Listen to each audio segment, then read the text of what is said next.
How many of you know every single one of you are leaders, right? John Maxwell says, leadership is influence, nothing more, nothing less. And every single one of you guys are leaders because every single one of you influence someone or someones, right? Doesn't matter if it's people at your home. Doesn't matter if it's people at work, your friends, your neighbors, your kids, grandkids. Every single one of us influence someone or someones. And so I want to continue today on this theme basically of teamwork. Because all of us actually are on a team. Right, Baxter? You're on a team. Right. I'm on a team.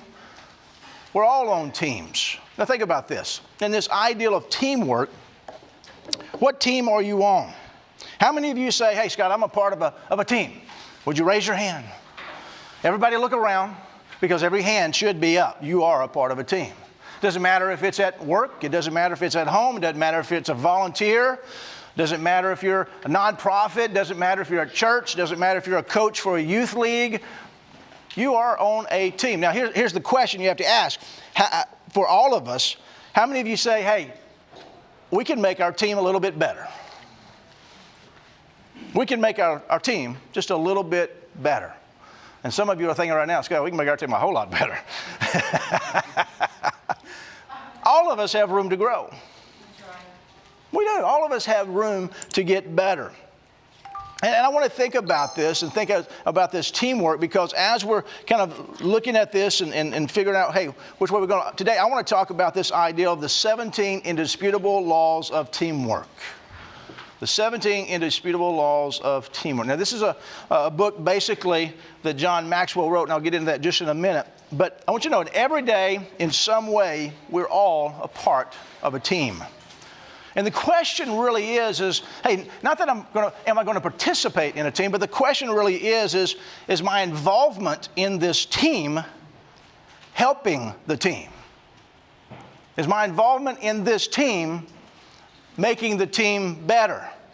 Or am I the weak link? How many of you know somebody that's been a weak link in your team or in a team in the past? Not here today. We know everybody here at your table, everybody here today, you're not weak links. But there may have somebody somewhere that may be a weak link, right? And we all see those and we all understand, hey, how do we grow and make sure that we're not the weak link?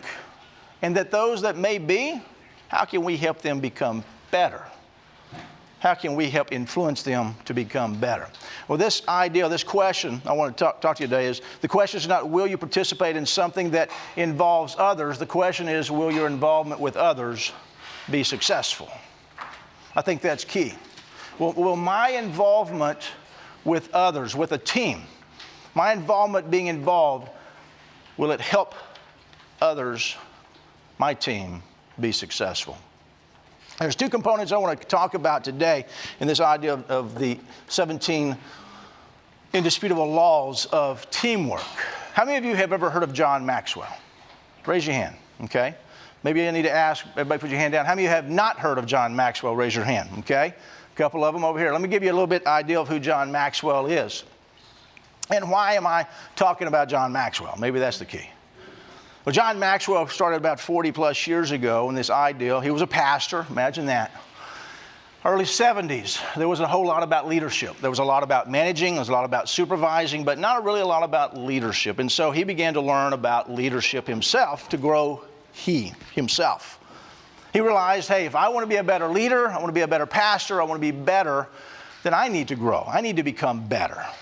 And so he began to follow people that were better leaders. And then he himself said, hey, I want to influence other people to become better leaders. So he began to write books.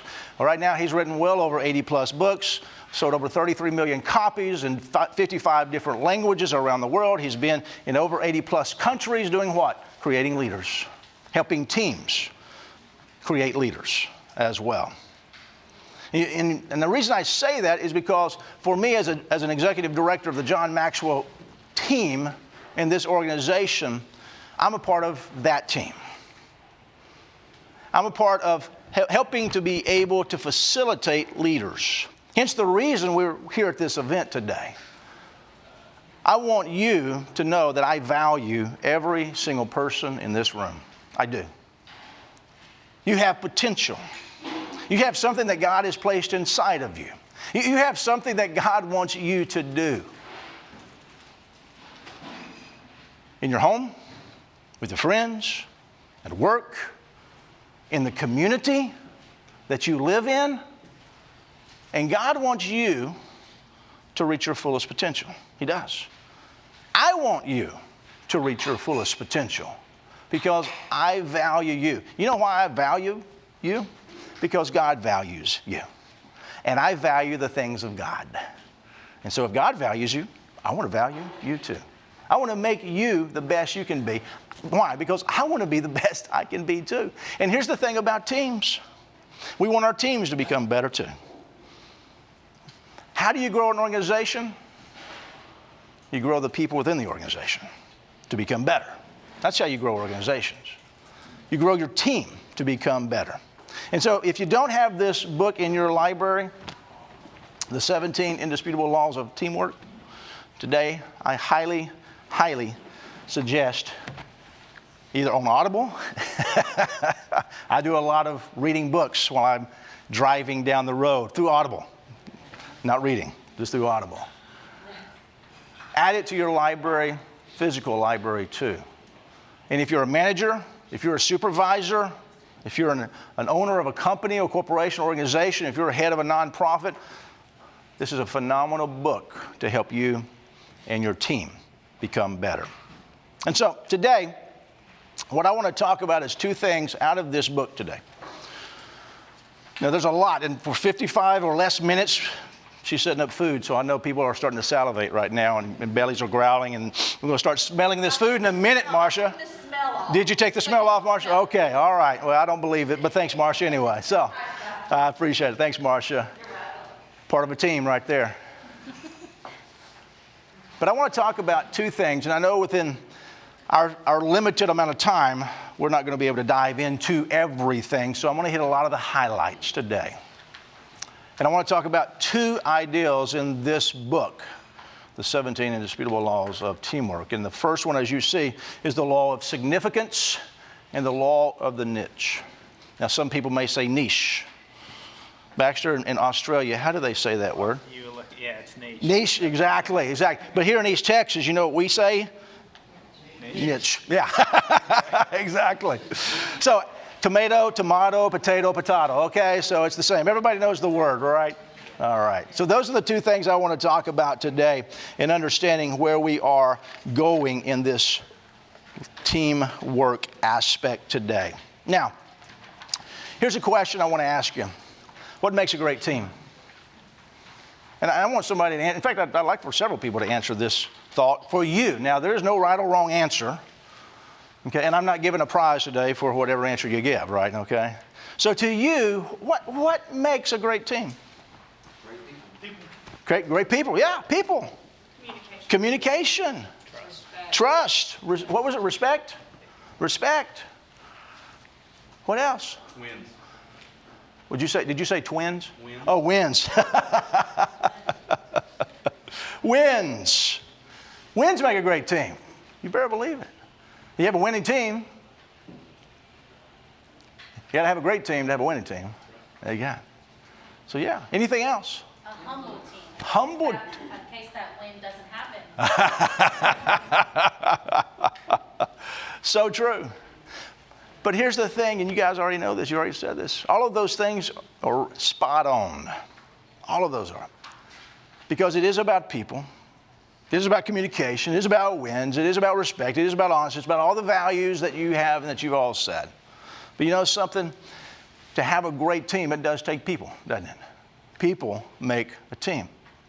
And here's the thing, that understanding this idea of the law of significance is that one is too small of a number to achieve great significance. Which basically tells you that if you want to achieve something great with your team and you're the leader, you can't do it on your own.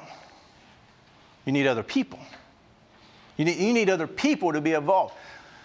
And one of the things about the law of significance is this idea of being able to do something great with one another. Doing great things with other people. So, In this ideal, one is too small of a number to achieve a greatness or to achieve greatness. I want you to look at your neighbor on the right-hand side and say, listen, you're good. Person on your right-hand side, say, you're good. You're good. You're good.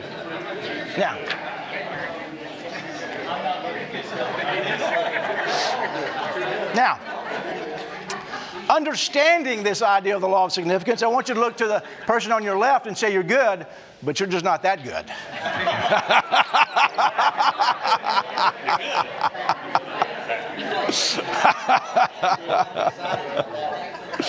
Oh, yeah. First one was good. The second one, hey, I didn't feel so good about that one.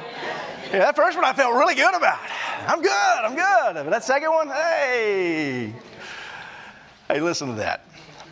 Hey, we can become better, and we become better together. Now, look at this. People can add value in many different roles, but we want them to be in a place where they add the most value. Now, some of the things we're going to talk about today, I'm going to follow up right after what Kim has talked about. And this is about to shore up this ideal of teamwork. Teamwork. How many of you in here lead a team? You are the leader of a team. Would you raise your hand? Okay, very good, very good, okay? All right, so the rest of us who say, well, Scott, I don't really lead a team, this is important to you. You know why this is important to you? It's important to you to know how to lead a team because one day you probably will be leading a team. And what better way to prepare to lead a team than before you start leading a team? Because some people's mentality is, well, I'll just wait to learn how to lead when I become a leader. But here's the problem. If you don't know how to lead, that opportunity may not come to you. So we need to learn how to do things before we get to that point. We need to learn how to be a better leader, even if we're not in a position of leadership right now. Because we can all lead ourselves better. You know, the hardest person to lead is not your group, not your team. The hardest person to lead is you. Yeah, yourself. Yeah, I'm the hardest person to lead. I'm the hardest person to have self-discipline. You know, here's the thing. It's easy to judge people on their actions, but you know how I judge myself? On my intentions. I meant to do that. Everybody will understand it's just me. Oh, they know that I meant to say that, or they know I meant to do that. No. No. When it comes to being a leader, it's the organization first, people, and then us last. Us last. The point is that we have to learn to lead us before we lead other people. We have to learn and grow. So, are you ready to grow? I know you're already growing because you had two great speakers in front of me. So that's why I'm the last. They always leave the worst for the last, right? So that's why I'm here, okay? Just to shore up this. So I know you've already grown. I just want to give you a little something more to grow. So say, Scott, I'm ready to grow some more. Okay, I got a few people that said they're ready to grow some more. Okay. All right. One more time. On three, I'm ready to grow some more. 1, 2, 3. Oh, man, you're making my day today. Thank you very much. So here we go. The law of significance. One is too small of a number to achieve great significance. So here, I want to give you a couple of pairs of teams, or maybe pairs of, I guess you could say that, pairs. I'm going to give you the front side, and you give me the second part of the team, okay? The second part of the team. So let's start off with something that's very easy, something that many of you know. It's a movie, or it's a team called Batman and Robin. All right, very good. Batman and Robin. So after Batman and Robin, how many of you remember we used to watch cartoons only on Saturday? Now you watch cartoons 7 days a week. How many of you remember Tom and Jerry? Oh man, y'all are good. I am apparently in the right room today. How about this one? Anybody remember Sesame Street? Bird and who? Ernie, yeah. Ernie was one of my favorite characters. I used to have a puppet, Ernie. I loved Ernie. What'd you say, Kim? I like Oscar. You like Oscar? Yeah, the Grouch. Yeah. Matches your personality great, Kim. Right now. Cookie Monster was mine, besides Ernie. Because I love chocolate chip cookies. How about this one, a different one? Peanut butter and?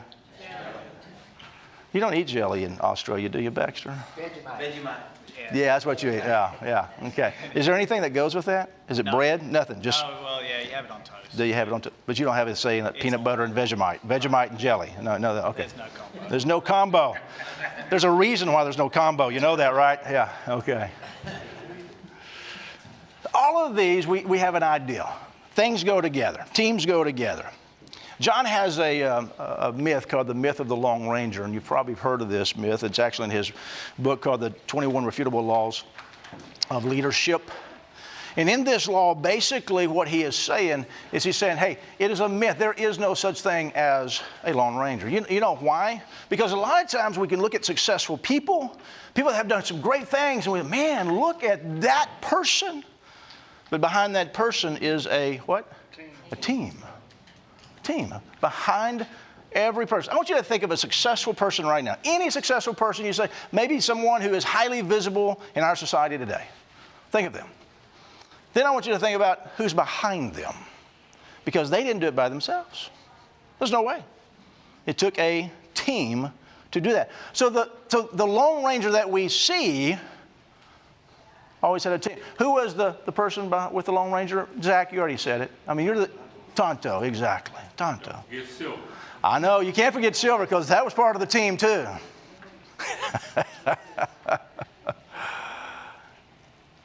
What am I trying to say? I'm trying to say any great thing that we want to accomplish starts with a team. I want you right now to think of the best team you've ever been on in your life. What's the best team you've ever been on? Sports, work, volunteer, whatever it is. Think of the best team you have been on, okay? You got it in your mind? You know what that one is? Could you have achieved the same results if you were working alone? There's no way, is it? There's no way. Even as a follower of Christ, as a pastor, those who have Christian nonprofit organizations, there's a team. I may stand here right now, but I honestly believe there's a group of angels around me. I believe there's been people praying for me and praying for Kim and praying for Trey to be here. There's been people praying for you to be here. Do you understand that? It takes a team. All of us are a part and can be a part of something bigger. The question really is whether teams have value. That's one of the questions, whether do the teams have value. But really the question is not does the team have value, but to acknowledge the fact, how can we become better as a team? And how can we become better players as a team? Today I want to kind of give you a couple of things that may cause people not to become better leaders, not to become better team players. And one of those is ego. Ego. How many of you have ever worked for somebody that was an employee or a supervisor or manager that had just a big ego? You're not going to raise your hand because you're probably sitting next to him, right? No, I'm joking. Josh, I see this. You know, ego, it takes a big person to admit that they can't do everything by themselves. It really does. It takes a big person to say, hey, I need your, what's the word? Help. I need your help. I want you to know, for me, that's kind of hard for me. I'm sorry, it is. I'm learning to become a better leader. I'm learning to ask people for help. I've got a great team around me, and they're always asking, what can we do for you? To me, that's huge. And you know something, my problem is many times is I don't want to inconvenience them. But I've had to learn something. It's called pride. It's called ego. And I got to get over myself. Because if we want to accomplish something great, I need to get out of the way so we can accomplish it. Listen to this. Teamwork is birthed when we concentrate on we instead of me. Concentrate on we instead of me. Flip that around, right? To flip that letter upside down. Not the me, but the we. We need to be more concentrated on, hey, how can we become better? What are some things we need to do? How can we make this work better? It's all about we. The second area that some people have difficulties with is this idea of insecurity. Only secure leaders give power to others. Now, in John's book, the 21 Irrefutable Laws, he talks about this empowerment law. And he talks about how basically that we need to learn how to empower other people to become better. I think a great example of a secure leader would be Abraham Lincoln. Abraham Lincoln had appointed Edwin Stanton. Abraham Lincoln was a Republican. He actually appointed a Democrat to his Secretary of War. Now think about this. Stanton had publicly humiliated Lincoln by calling him a giraffe. Now if you've ever seen Lincoln pictures without a necktie, he had a very long neck, right? Very long neck. But not only did he just stop there, he also said this. Stanton said, publicly called Lincoln a giraffe. And then he said, no token of any intelligent understanding is in him. Basically, he said, you're stupid. That's exactly what it is. East Texas Lang, yeah, you're just stupid. That's all it is. Now think about that. If somebody in your organization came up to you and said some kind of derogatory remark to you, that's all right, Lorena, it's okay. How would that make you feel? Would you want to put them in a place of positional leadership? Would you want them to be even a part of your organization? Especially in a time that Abraham Lincoln found himself in the Civil War. But you know what he did? He appointed Edwin Stanton as his Secretary of War. You know why he did that? Because Lincoln said this, he was the best man for the job. I don't know about you, but that's a pretty secure leader. That's a pretty secure leader to say, you know something, I don't agree with some of the things, but you know something, he's the best man for the job, and I need somebody to fulfill that job. Third thing, in East Texas, we just say you're naive. Naivety. This is where a person underestimates the difficulty of achieving big things. As a result, they try to go it alone. They're naive of how difficult this project may be. They think, hey, I can do this all by myself, until they get in the middle of it and realize there is no way. What was I thinking? Over time, many people grow out of this, and kind of like my friend, there was a consultant named John Gregan, and he had a sign above his wall, and actually it was right there on his desk. He said, if I had to do it over again, I'd get help. Now, how many of you have ever been to the grocery store? You came back with all your bags of groceries, Jimmy, put them in the truck, and you said, hey, I'm going to carry all these in. Anybody ever done that?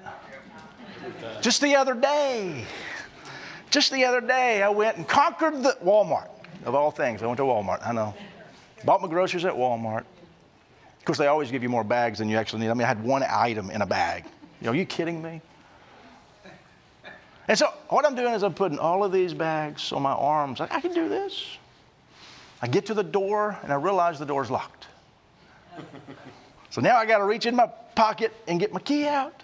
Finally get my key out, but you know what happened? I had some spaghetti sauce in one of those bags.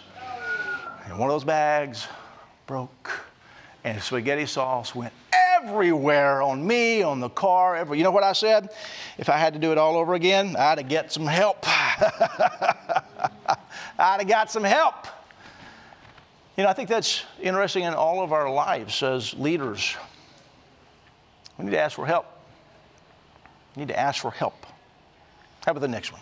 This idea, if I had to do it all over again, I'd get some help. That's what we need to do. Next one is temperament. Temperament. Some people aren't very outgoing and simply don't think in terms of team building and team participation. I understand that. Maybe some of you are introverted. How many of you are in here are introverted? Raise your hand. Yeah, I didn't think any of you guys that are introverted would ever raise your hand. You're just introverted. You're not going to raise your hand at all. Josh, you're not introverted. You're extroverted. I know you, man. That's why you raise your hand. Y'all were really afraid I was going to ask you to stand up. That would have really been done. Yeah. No, a lot of people, when it comes to your temperament and being a leader and understanding this ideal of stepping out and trying to ask people for help, maybe you've had bad experiences in a team before. Maybe something happened, and because of a situation or because of a circumstance, you don't feel comfortable. You don't feel like, hey, I can ask people to be a part of this. I'm afraid something may go wrong. I'm just going to do it by myself. My little daughter years ago, I have 3 and a granddaughter. My whole house is daughters. That's all I have. Girls. And my oldest daughter years ago, she was probably about 4 or 5, probably about 4. And I forget what it was. We were in the swimming pool, and I was playing something with a ball, and she was going to throw it back and forth. And I remember I was going to go get it, and she looked at me, she said, I can do it by myself. But it was my by self. I can do it my by self. That's what it came out to be. You know, there's some people in leadership that's how they feel. Let me say this, if that's you, and I don't think that would be any of you, but you may have worked with somebody in that situation. Let me say this, to achieve greatness with your team, we have to get over that. We need to spread our wings. We need to ask people for help. We need to move forward. So the next couple of minutes, what I want to do here is really kind of ask you a question about what is your goals, your specific goals in your personal life and in your professional life. What is that for you? Do you have that image in your mind of what you want to accomplish in this life? Maybe at work? What are you trying to accomplish in work? Maybe in your nonprofit, maybe at home, in your personal life. Maybe you have some financial goals, maybe some things that you're trying to accomplish that you want to see happen. Let me ask you this, do you have a team that is helping you accomplish those? Or, like what we just talked about, maybe it's a matter of ego. You haven't asked. Could it be that maybe you're a little insecure? Reason you haven't asked people. Maybe you're a little naive of how difficult possibly the situation may be. Or simply you just want to work alone. Is that you? You see, in order to achieve whatever it is you want to achieve in life, you need a team. You need people around you. I want you right now, in your book, I want you to write down 2 names right now of people you can say, I need to ask this person to help me. Go ahead. I'll give you 30 seconds because you probably already have a name or already thought about. This is who I need to ask to help me to accomplish what I need to accomplish. Who is that in your life right now? Who is that? Maybe it's somebody that complements your style, your values. Maybe they're stronger in an area that you're weak in. Everybody got somebody down? Now, this is what I want you to do today. Sometime today, I'll give you even till tomorrow. Tomorrow's Saturday. Contact that person or persons and say, hey, I need to schedule an appointment with you or a lunch, or hey, I need to talk with you about something. I need your help. I need you to help me. Let me ask you a question. When people ask you for help, how does that make you feel? Valuable, doesn't it? How does it make you feel, Chandra? When somebody says, hey, I need your help, how do you feel about that? Usually stressed. Stressed. You do have a lot of kids. I get it, yeah. Totally different situation. Yeah. Lorena, somebody asked you, for me, when I asked you to translate for me when I was in Costa Rica, did you feel, well, I know you felt stressed too, but did you have some value? Hey, I need your help to accomplish this. Trusted, yeah. Yeah, because my words going through you is you're the one speaking to everyone else. I'm trusting you to translate what I'm saying to everyone else. Let me say, leader, when you speak your vision, you're speaking it to your team, you're entrusting your team to pass that on down. Right? But you know what it does for those team members or for those leaders that you're entrusting? They feel trusted, they feel empowered, and they feel that they are much more now a part of a team. So let me again say this. If there's a person or persons that you need to ask help from to help you to accomplish those things you need to accomplish, do that today or tomorrow the latest. But I have 3 words, and guys that know me, and I've trained, Patterson being one of those, Pumps Plus being the other one. Your group knows this too at Southwest. There's 3 words I say because I'm a procrastinator. The 3 words I say is, do it now, do it now, do it now. Why? If I do it now, I won't procrastinate. I won't have to put it on a to-do list. I'll just do it now. So, today, think of that and do it now. All right. The law of significance. 1 is too small of a number to achieve what you're trying to achieve in your life and profession, whatever that is in your life. Okay? All right. Secondly, the law of the niche. Or in East Texas, niche. What does that say? It says all players have a place where they add the most value. All of them. Every person on your team has a place. Every person on your team has value to fit in a particular area. But what would happen, Ricky, Mr. General Manager, Patterson here in Kilgore, what would happen on your team if everybody switched roles and assignments? What would happen there? Probably a little chaos. Yeah, exactly. Yeah, let's just say Drew took over. I don't know what Drew could take over. Oh, Amy's job. Let's take Amy's job. Yeah, oh yeah. Yeah, take over Amy's. That would be a great one, Drew. Perfect. We don't need that, do you? Yeah. Amy takes care of all the books for Patterson, and she does all that stuff, invoices. Yeah, Drew, that would be great, wouldn't it? Oh, that wouldn't be good. Oh, okay. That'd cause a little chaos, wouldn't it? Yeah, why? Because you may be... She does a lot. I know she does a lot. I know she does. But it would be the wrong role for you, wouldn't it? Yeah, absolutely. Absolutely, isn't it? That's not your talents. It's not your skills. It's not your giftings. And it's just not you at all, is it? And Amy, how would you feel about doing Drew's? No. You're good right where you are. You are where you need to be, right?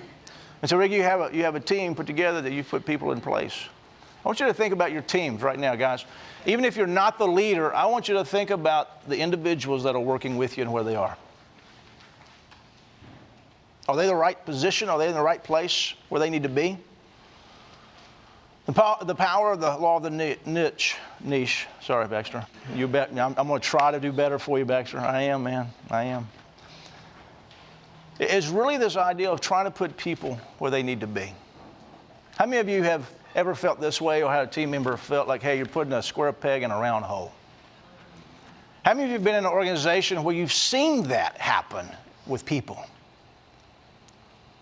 It's not a very good feeling for the individual. It's not a good feeling for the organization either. It's kind of like the ideal of high school substitutes. And I say this to D because he's on the school board. How many of you have ever substituted in high school or middle school or junior high? Anybody substituted? Tiffany, you have? I have. I substituted junior high several years ago, and I substituted high school only once. That's why. Okay? Once. That's all it took for me. Why do I bring that up? Because most of the time, substitutes are fill-ins. They don't really know the subject. I'll promise you, I didn't know math. Calculus? Are you kidding me? I couldn't even do 1 + 1. Well, I can do that, but I can't do algebra. Okay? And then, as a high school student, what are they looking for every day? They're looking for substitutes. I mean, it is the goal of a high school student. I pray today we have a substitute. But if we have a substitute, well, you're laughing, Drew, because you know exactly what I'm talking about, don't you? You were that person. Hey, they were out of their role. Substitutes do what? They just substitute. They haven't been trained per se to be a teacher in that class and that. Now, don't get me wrong. There's some great substitutes. Please don't misunderstand. There are some great substitutes. Thank God we have some at Sabine that come through and Kilgore and other areas. But I'm telling you, they're out of position. out of position in their lives. And students take advantage of them. So I want to give you a couple of things. When you have the wrong person in the wrong place, guess what? In your organization, you have regression. This is a person who is not in the right role, but also not a good fit for the values and culture of the organization. And when you put the wrong person in the wrong place, you're going to begin to see your organization begin to creep lower and lower. Things happen. Morale goes down. Productivity goes down. Being effective and being efficient goes down as well. Then you have the wrong person in the right place. This is frustration. This is the person who has all the qualifications to do the role, but just isn't a fit in the organization. It causes frustration with people in the organization as well. It causes the frustration with the person doing the job as well, because they realize this is not what I'm supposed to be doing. Then you have the right person in the wrong place. Then you get confusion. And everybody's asking this question, hey, why aren't they in a different role? They need to be somewhere else. It causes confusion with, hey, where are we going? What's the mission? What's the vision? What's the organization doing? Why are we having this problem right now? You see, all of these three things that cause problems is regression, frustration, and confusion can affect an organization greatly negatively. It's very important to realize as leaders, who's on your team? Who's on your team?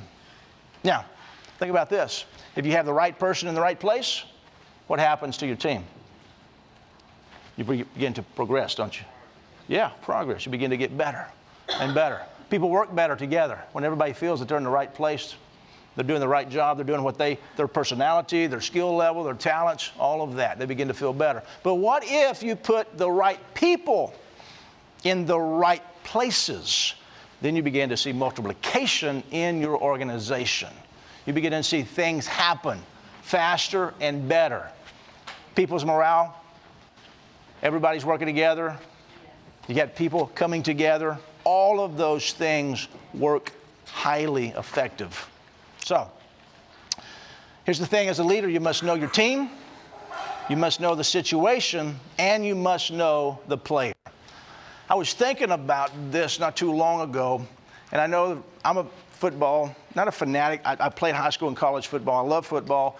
I'm not a big pro football follower. I like to follow college football. And many of you remember, and I thought this is a phenomenal example of these three things: knowing your team, knowing the situation, knowing your player. How many of you remember, and let me say this, I don't expect everybody, and possibly nobody remembers this, because it's been January of 2018, Alabama played Georgia for the national title. Anybody remember that game? Let me tell you a little bit about that game. Jalen Hurts was the quarterback for Alabama. He was supposed to be the one who's supposed to, Alabama is the big powerhouse of collegiate football. I mean, they've won, how many national titles have Alabama won? A lot. Okay, so that's all we're going to say, a lot. All right, so they were supposed to win this game. Halftime, they were down 13-0. Nick Saban was the coach of Alabama. He made a staffing change in quarterback position. The one position that is the leader out there on the team when they're on offense, to push the ball down the field, to score points, and they hadn't been doing it the first half. Nick Saban said, I know my team. I know what they can do. We've got a situation here. We need to make a change. You know what he did?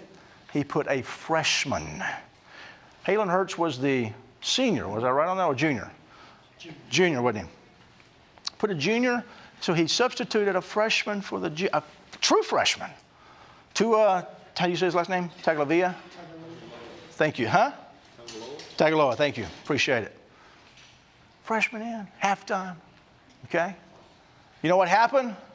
Georgia scored again through a touchdown pass. It was 20-7 at that point in time. Came back, went into overtime. Alabama won the game. Nick Saban understood, he knew his team. He knew the potential of their team. He knew the talent of their team. He knew the situation of this particular time. And he said, something's got to happen. And he knew the player that needed to fill that position. Now, many times as leaders, we know our team, we know individuals, but sometimes we don't recognize the situation. Or maybe we do recognize the situation, but maybe we have what I call the paralysis of analysis. We analyze the situation, but we get paralyzed because, I don't know what to do. I don't know what, should I not? What would have happened if Nick Saban probably wouldn't have made that change? Alabama would probably more than likely would have lost. What happens in your organization if you don't make a change when you need to make a change? What's the potential could happen in your organization? Know your team. We got to know the team.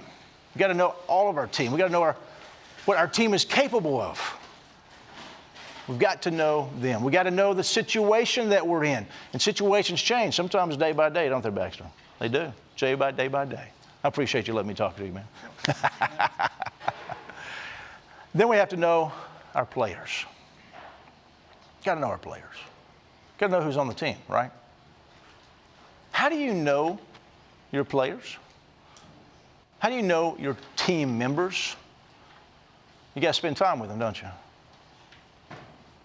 You got to spend time with them. You got to not just know their name, but know what their likes are, what their dreams are, what their goals are, what their desires are. Hey, what do they want to accomplish in life? How can I, as a leader and a team leader, help them to accomplish those things in their life that they want to accomplish? You know, sometimes in our insecurities as a leader, we're afraid to ask those questions. Hey, what's your dreams? What do you want to accomplish? Because our insecurity is what if I help them and grow them and they leave my company? Honestly, that's a valid point. But I want you to also realize, as a leader, it is our responsibility to grow our team, to help them become better. Because if they do become better, chances are they may not leave your team. You know why? Because they feel valued. You have invested in them. And as they are growing, I promise you, people with them will be growing because influence, leadership is influence, nothing more, nothing less. And they begin to grow, and as they grow, others grow. Guess what happens to the organization? It grows, provides more opportunities for people to grow and even go up. Right? Know the team, know the players. So, how do you do that? First, you got to know yourself. You got to know you. You got to know your strengths, you got to know your weaknesses. You got to be aware of you. I say this a lot when I do trainings. For those of you who have heard me say this before, humor me, okay? Humor me. I have 3 daughters, as I told you before. I have a granddaughter. And when we go on long trips and we're going down the road, a lot of times they like to stop at those, Jimmy, those outlet malls. I pass as many up as I possibly can. But then it comes time, I can't pass, I have to stop. I can't pass any more up. So we get to the outlet mall. There's 2 stores I look for. Under Armour and, what's the other one? Nike. So I get to the big map. I drop them off. Y'all go do what y'all want to do. I got to go waste time. And the only 2 stores I know to waste time in is Under Armour and Nike. I don't buy anything. I just look around and waste time. Hey, can I help you, sir? No, I'm just wasting time. Hey, can I help you buy that? Nope, I'm just wasting time. Thank you. 2 stores.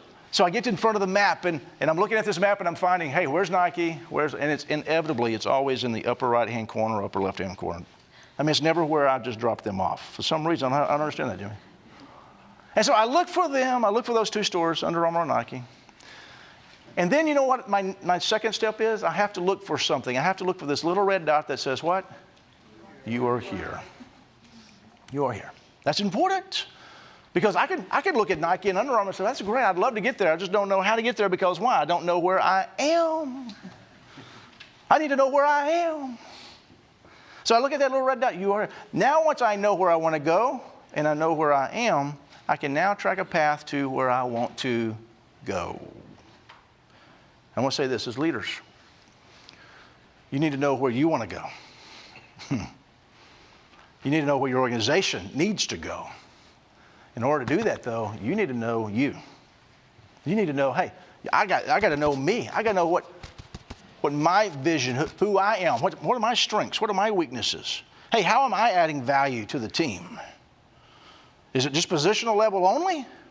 Because it is, your team is only going to follow you just from 8 to 5. After that, forget it. You have no leverage over them.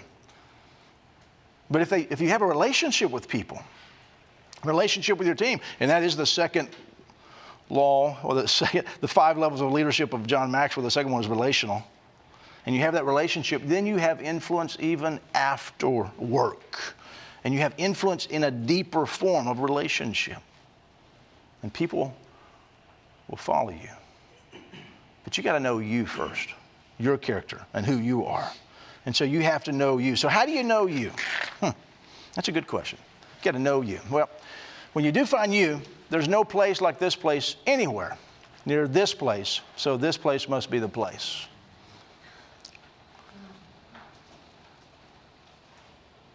You must know you. And when you know you, you discover your place. You discover who you are. You discover, hey, this is where I need to be.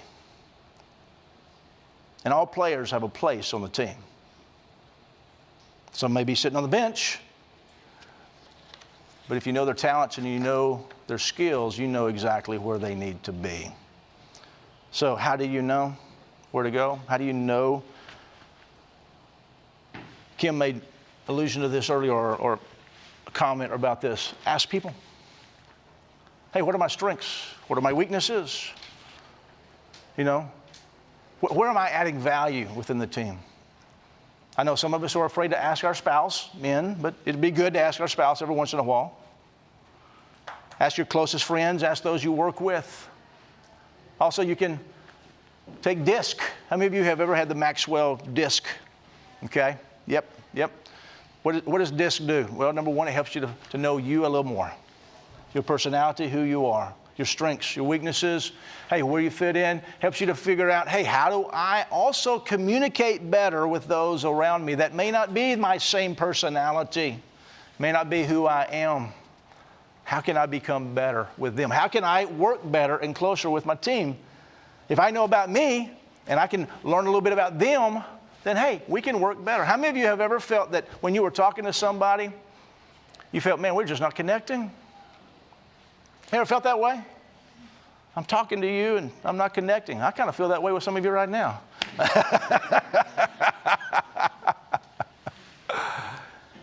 DISC is a phenomenal opportunity to find out a little bit more about you, yourself. So what leaders can do in tandem with a great team far outpaces what they can accomplish on their own. I believe that tremendously. And it's so true in our life. So what's your next step as we kind of conclude this ideal of law of significance and law of the niche? You're welcome. What is your next step? What is it for you to become better? A better leader, a better team player, and to help your team be more successful? What's that next step for you? Well, that next step may be investing and continuing to invest in things like you have today. Learning, growing, becoming better. Maybe it's buying this book. Maybe it's that's the opportunity. Maybe it's getting into a mastermind group. I do mastermind groups with teams all the time. Organizations, coaching. I know Kim and I both do one-on-one coaching as well as business coaching. Public speaking is an opportunity for the ideal of to learn when you go to events, to learn from others. Those are great opportunities. If you're interested in learning how to become a better leader, I'm doing a training on this book because teamwork does make the dream work. And if you're interested in that, would love to have you be a part of that, starting a mastermind group on that in 2 weeks. You can click on the QR code. It'll have one on the table as well. I would love to have you be a part of that. I also do in person as well as on Zoom too. Guys, I hope today you've gotten some value out of this. Not just being here, not just going to get a free lunch out of this deal, but today that you've been able to take away something and say, you know, son, I can add just that one thing to my life. You know, it only takes one thing. That's all it does. If you can just take one thing away and apply it to your life, you become better. But the key word you heard me say was apply. You and I can sit in this group and we can hear some of the phenomenal, and I've heard some phenomenal speakers. In fact, next week I will be listening to John Maxwell at his John Maxwell conference in Orlando. And I want to tell you, I'm excited about it because I'm going to get to be fed and to learn some new things. Okay? But here's the key. John says this all the time. You can come to conferences, you can come to mastermind groups, you can come to all those things and try to soak up the thing. But if you're not applying it, it's a waste of time. It really is. It's called the law of the knowledge in the ideal, I know what to do, but I need to bridge the gap of I know what to do to I actually do it. You all know most of the stuff that we've talked about today. Why? Because there's nothing new under the sun. We've heard all of this before, Scott. I've read this before. I've heard other speakers talk about this before. I get that. But here's the key. Are you applying what you know? Are you doing what you know you need to be doing? So here's my challenge for you today. Today, take one thing that you learned today. Make a step process in applying it to your life. Scott, what does that look like? I'm glad you asked. Here's the process.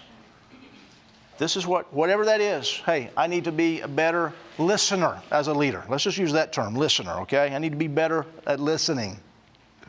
Okay? How can I do that? Well, when I have an employee or someone come to me, I need to put this thing down. I need to take this computer and put it down, and I need to focus on you. I need to watch you. I need to listen, not just with my ears, but Jimmy, I need to listen with my heart. I need to watch your body language. That's communication, right? I need to learn.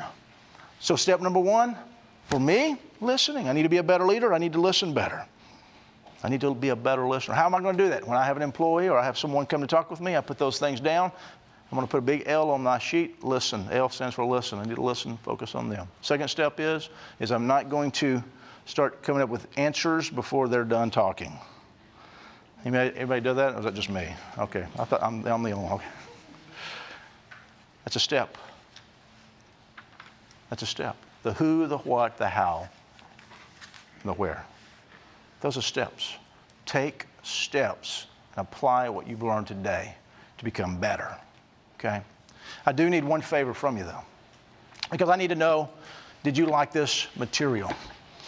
This is a one-question survey, Ricky. One question. I'm not asking for Chevrolet to send me this 15-page survey, okay? This is a one-question survey, okay? How many of you ever getting those from the car dealerships? Ricky knows this. I'm picking on him. This is a one-question survey.